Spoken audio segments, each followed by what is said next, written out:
Halo Kak, selamat malam. Malam. Apa kabar di hari ini? Baik. Oke, perkenalkan saya dengan Karmelia Rantung, biasa dipanggil Amel. Saya adalah mahasiswa jurusan keperawatan tingkat 2 semester 4 dan berkuliah di Universitas Kalbar. Nah, kalau bisa tahu, apakah Kak bisa menyebutkan nama lengkap dan juga tanggal lahir dari Kak untuk memastikan identitas yang ada, double cross check. Oke. Jadi sebelum itu saya izin pakai masker karena saya lagi batuk. Nama saya Cantika Chandra. Saya lahir tanggal 4 Mei 2006. Oke. Jadi saya akan melakukan edukasi, memberikan edukasi kepada Kak mengenai pemeriksaan payudara. Nah, pemeriksaan payudara ini bertujuan untuk mengetahui kira-kira apakah ada masalah di bagian payudara Kak, terlebih juga memastikan apakah ada benjolan. Karena benjolan ini kalau misalkan dibiarkan bisa parah dan bisa berakibat fatal juga ya Kak.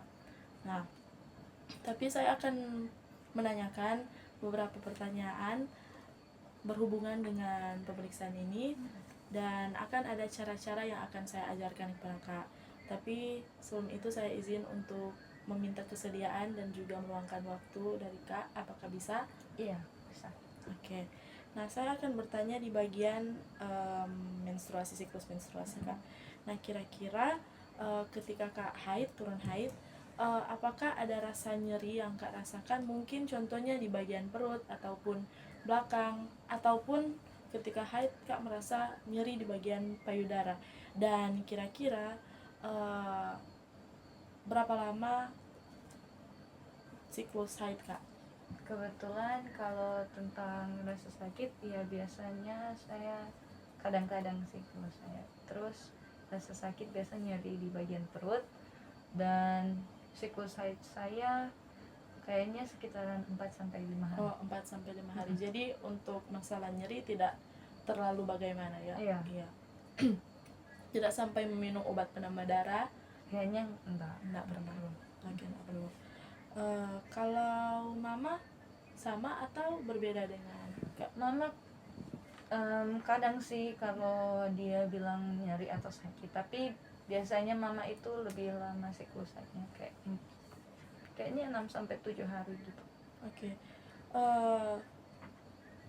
Kalau biasanya kalau Kak mandi, apakah Kak melihat kesimetrisan dari payudara Kak dan tidak ada masalah menurut Kak di bagian payudara? Tidak simetris, tapi kayaknya tidak ada masalah sih. Oke, kalau masalah tidak simetris sebenarnya kebanyakan dari wanita memang ada beberapa bentuk yang berbeda, tapi itu normal-normal saja, sama seperti mama saya. Contohnya mama saya kan menyusui. Nah, dan saya pernah bertanya kepada mama saya kenapa dadanya tidak simetris, dan mama saya bilang bahwa itu normal dan tentu saja berpengaruh ketika menyusui anaknya. Seperti itu. Dan saya juga belajar ternyata betul karena pengaruh hormon. Jadi Kak tidak usah takut, kecuali Kak merasakan bentuknya sudah berbeda jauh dan membuat Kak stres, mungkin bisa langsung tanyakan kepada tim kesehatan ya di bagian rumah sakit atau apa. Nah, baik. Kita tiba pada step-stepnya. Tapi sebelum itu pentingnya kita jaga higienitas tangan. Nah, mungkin sebelum Kak memeriksakan ini, Kak mungkin bisa cuci tangan ya, cuci tangan untuk mengurangi kuman-kuman yang ada. Karena kan tangan kita bisa menyentuh hal-hal yang kotor juga, dan kita sentuh di bagian payudara kan bisa berbuat hal yang fatal ya, bisa fatal nantinya. Nanti sekali lagi Kak bisa lihat kesimetrisan dari payudara, dan nantinya kalau boleh Kak periksa pencet bagian puting, kira-kira apakah akan timbul rasa sakit ketika mandi ya, kan bagusnya pas mandi, apakah timbul rasa sakit ataupun ada cairan yang keluar. Karena kalau cairan keluar itu menunjukkan tidak normal atau ada masalah di bagian payudara. Nah, kalau memeriksakan ada benjolan, Kak bisa ikuti cara saya. Nantinya angkat ini tangan satu ya, dan kita periksa pakai 3 jari ini ya, supaya kuat untuk menekan.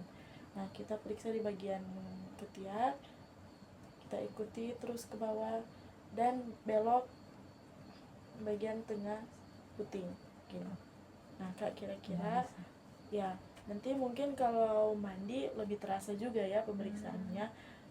Nah di situ spesifik akan kira-kira apakah ada benjolan atau tidak. Oke.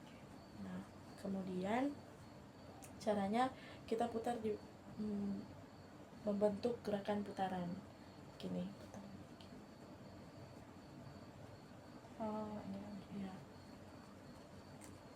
putar-putar ya, rasakan pelan-pelan apakah ada masalah atau tidak, karena kalau ada benjolan pasti dia akan langsung terasa ya. Begitu juga dengan sebaliknya di sebelah. Kita lakukan dari atas ketiak pergi ke tengah nih, melewati puting ya kak. Oke. Nah kemudian kita putar rawat pelan-pelan kalau ada yang bermasalah. Nah oke, jadi seperti itu.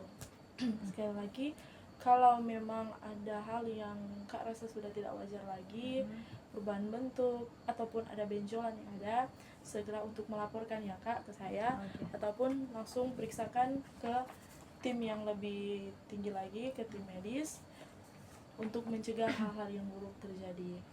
Nah mungkin itu ya kak, edukasi yang singkat yang bisa saya berikan kepada kak. Saya mengucapkan terima kasih banyak Terima kasih untuk waktu dan kesempatan yang telah diberikan. Terima kasih.